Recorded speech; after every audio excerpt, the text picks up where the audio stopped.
भगवान की जय। प्यारे कृष्ण कन्हैया लाल की जय। श्री भक्तमाल में आज है चरित्र भक्ति से भगवान को वश में करने वाले भक्तों का।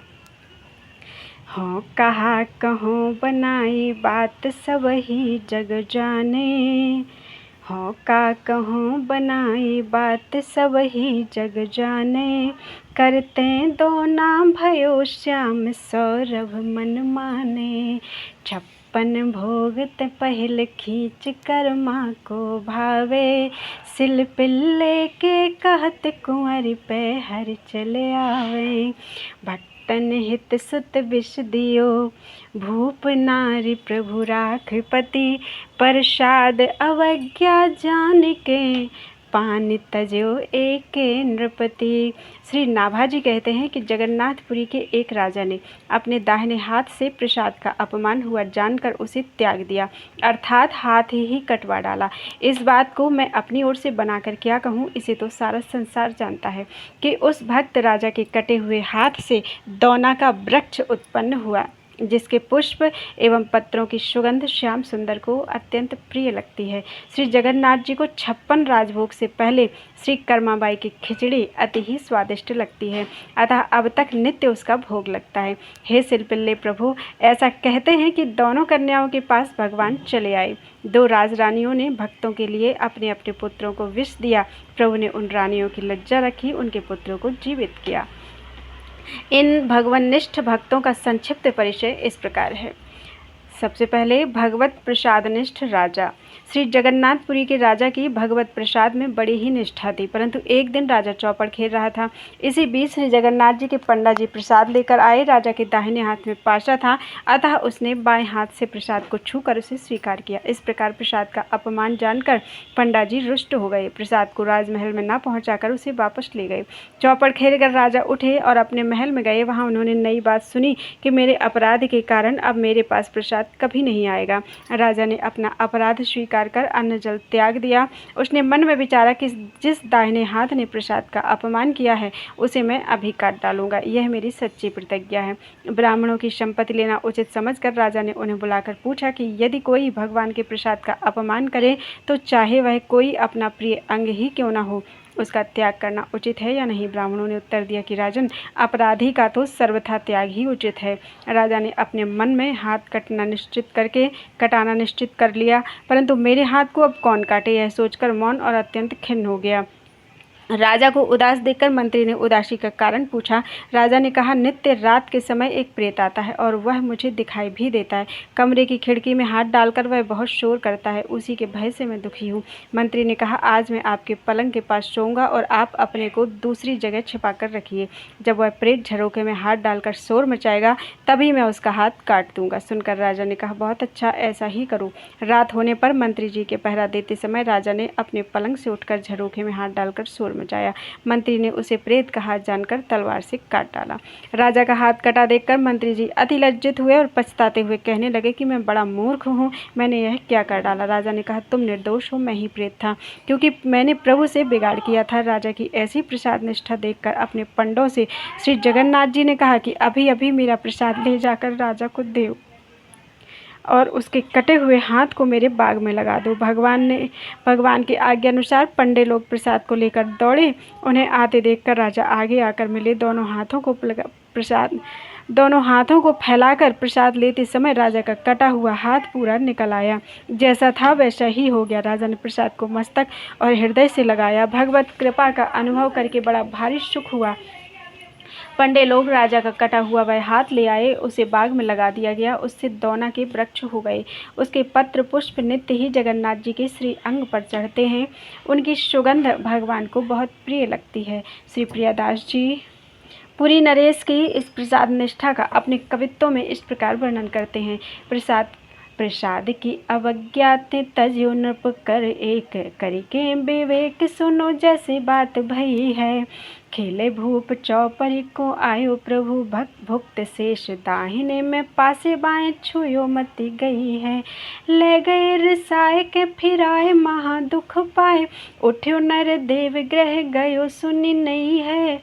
लियो अनसन हाथ तजो या ही छन, तब साचो मेरो पन बोले विप्र पूछ लई है, काटे हाथ कौन मेरो रहो गही मौन याते, पूछत सचिव कथा बिथा सो विचारिए, आवे एक प्रेत मो दिखाई नित देत निशी, डारी के झरोखा कर शोर करे भारिये, सो ढिंग आई रहो आपको छिपाई, जब डारे पानी आनी तब वही सुकाट डारिये, कही नृप भले चौकी देत में घुमायो, भूप डारो उठ आई छेद न्यारो कियो बारिये, देख के लजानो कहा कियो मैं अजानो नृप, कही प्रेत मानो यही हरि सो बिगारिये, कही जगन्नाथ देव लय प्रसाद जावो उहाँ, ल्यावो हाथ बोबो बाग सोई उर धारिये, चले तहाँ धाई भूप आगे मिलो आई, हाथ निकस्यो लगाई हिये भयो सुख भारिये, ल्याई कर फूल ताके भय फूल दोना के, जुन तही चढ़त अंग गंध हरि प्यारिये। बोलो वृंदावन बिहारी लाल की जय। अगला चरित्र है श्री कर्माबाई जी का। श्री कर्मा जी नाम की एक भगवत भक्त देवी पुरुषोत्तमपुरी में रहती थीं। इन्हें वात्सल्य भक्ति अत्यंत प्रिय थी। ये प्रतिदिन नियम पूर्वक प्रातःकाल स्नान आदि किए बिना ही खिचड़ी तैयार करती और भगवान को अर्पित करती। प्रेम के वश में रहने वाले श्री जगन्नाथ जी भी प्रतिदिन सुघर सरोने बालक के रूप वेश में आकर श्री कर्मा जी की गोद में बैठकर खिचड़ी खा जाते। श्री कर्मा जी सदैव चिंतित रहा करती थी कि बच्चे के भोजन में कभी भी विलंब न हो जाए। इसी कारण वे किसी भी विधि विधान के पचड़े ना पड़कर अत्यंत प्रेम से सवेरे ही खिचड़ी तैयार कर लेती। एक दिन की बात है, श्री कर्मा जी के पास एक साधु आए। उन्होंने अपवित्रता के साथ खिचड़ी तैयार करके भगवान को अर्पण करते देखा। घबराकर उन्होंने श्री कर्मा जी की पवित्रता के लिए न स्नान आदि की विधियां बता दी। भक्तिमती श्री कर्मा जी ने दूसरे दिन वैसा ही किया, पर इस प्रकार खिचड़ी तैयार करते उन्हें देर हो गई। उस समय उनका हृदय रो उठा। मेरा प्यारा श्याम सुंदर भूख से छटपटा रहा होगा। श्री कर्मा जी ने दुखी मन से श्याम सुंदर को खिचड़ी खिलाई। इसी समय मंदिर में अनेकानेक घृतमय पकवान निवेदित करने के लिए पुजारी ने प्रभु का आवाहन किया। प्रभु जूठे मुँह ही वहाँ चले गए। पुजारी चकित हो गया। उसने देखा उस दिन भगवान के मुखारविंद में खिचड़ी लगी है। पुजारी भी भक्त था। उसका हृदय क्रंदन करने लगा। उसने अत्यंत कातर होकर प्रभु से असली बात जानने की प्रार्थना की।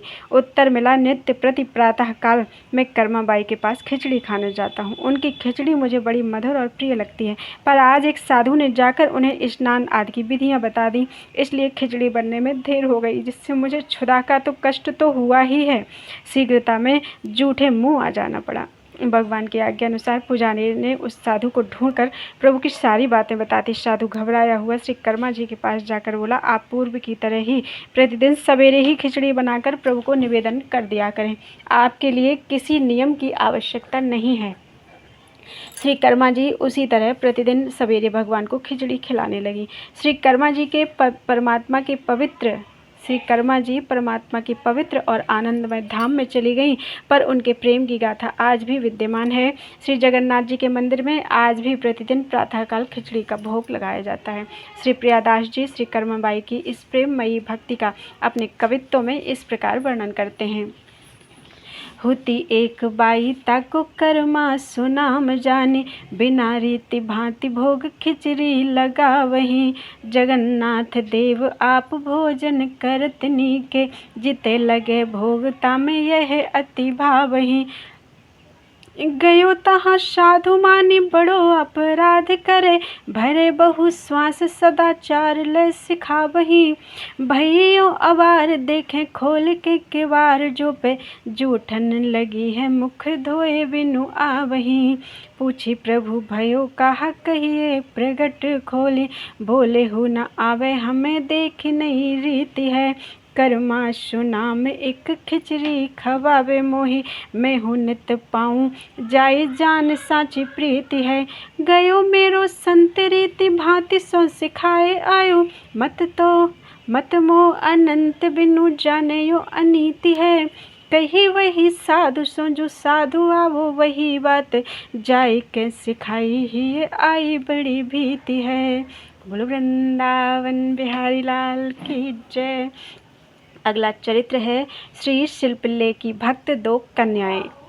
ठाकुर श्री शिलपिल्ले जी की दो भक्त थीं। इनमें एक तो राजा की कन्या थी और दूसरी एक जमींदार की। एक दिन इनके घर में श्री गुरुजी महाराज पधारे और जब वे सालिग्राम भगवान की सेवा करने लगे तब उसे देखकर ये दोनों उनके समीप जाकर बैठ गईं। सेवा दर्शन और प्रसाद ग्रहण कर इनके मन में भी सेवा करने की उत्कंठा हुई।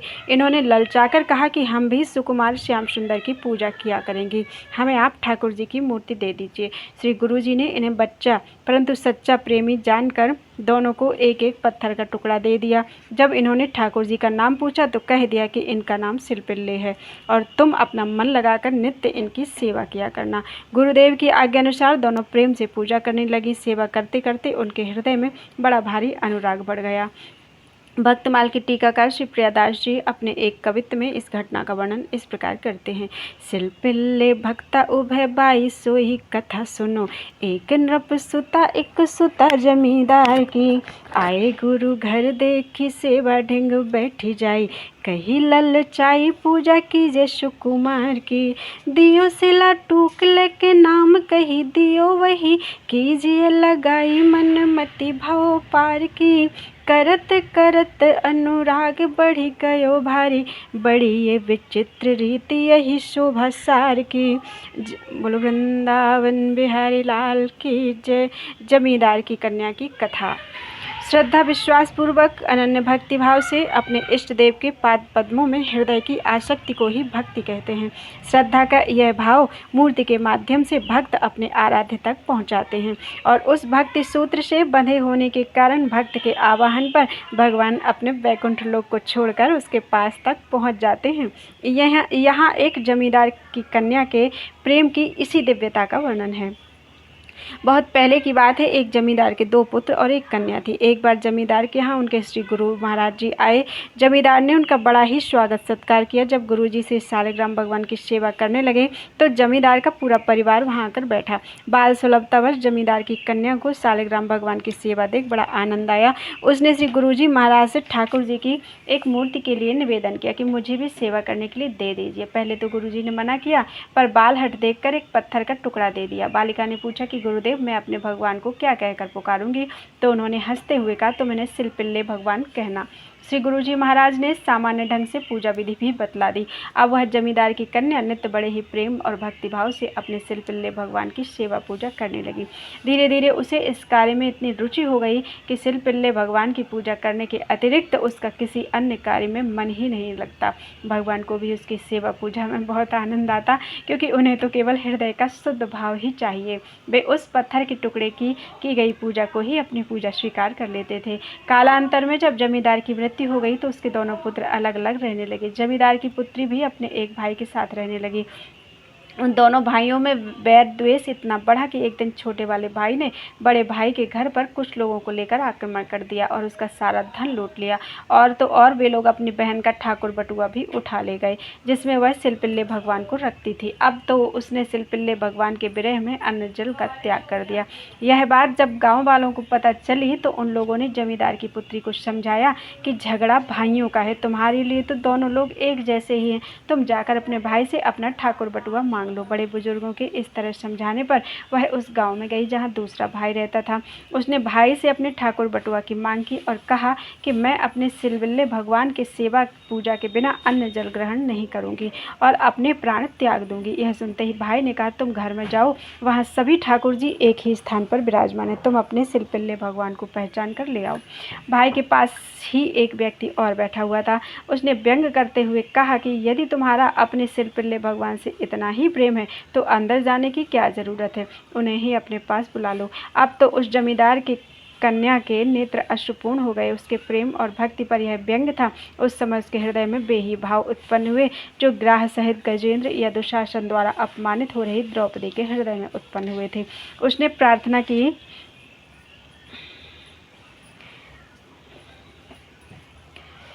शिलपिल्ले हम तुम देत बड़ो सुख लाड लड़ाई के पूजत प्यारे, कौन से चूक भई हम सो प्रभु जो तुम होए रहे आज न्यारे, दुष्टन को विश्वास बढ़े सोई कीजिए नाथ जो मैं यूँ बिचारे। कुंवरी हठीली बिनय सुन के करुणा करके प्रभु आन पधारे। उसने प्रार्थना की कि प्रभु मेरे प्रेम की लाज जा रही है, उसकी रक्षा करो। घटघटवासी भगवान उस अनन्य भक्ता से भला कैसे दूर रह सकते थे। उसकी पुकार हुई नहीं कि वे आकर उसके हृदय से लग गए। यह अघटित घटना देखकर उस व्यक्ति के साथ साथ भाई भी आश्चर्यचकित हो गया।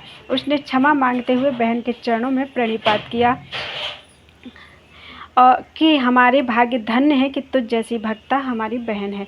मुझसे भूल हो गई ही बहन, इतने दिन तू बड़े भाई के यहाँ रही, अब मेरे यहाँ रह। जमींदार कन्या ने कहा, भाई मैं दोनों की बहन हूँ तो एक के यहाँ क्यों रहूँ, तू भी बड़े भाई के ही साथ रह। अब छोटे भाई में साहस नहीं था कि वह बहन की बात का प्रतिकार करता। उसने बड़े भाई से क्षमा मांग ली और सब लोग साथ साथ रहने लगे। इस प्रकार भगवान ने अपनी भक्ति का अद्भुत प्रभाव दिखाया।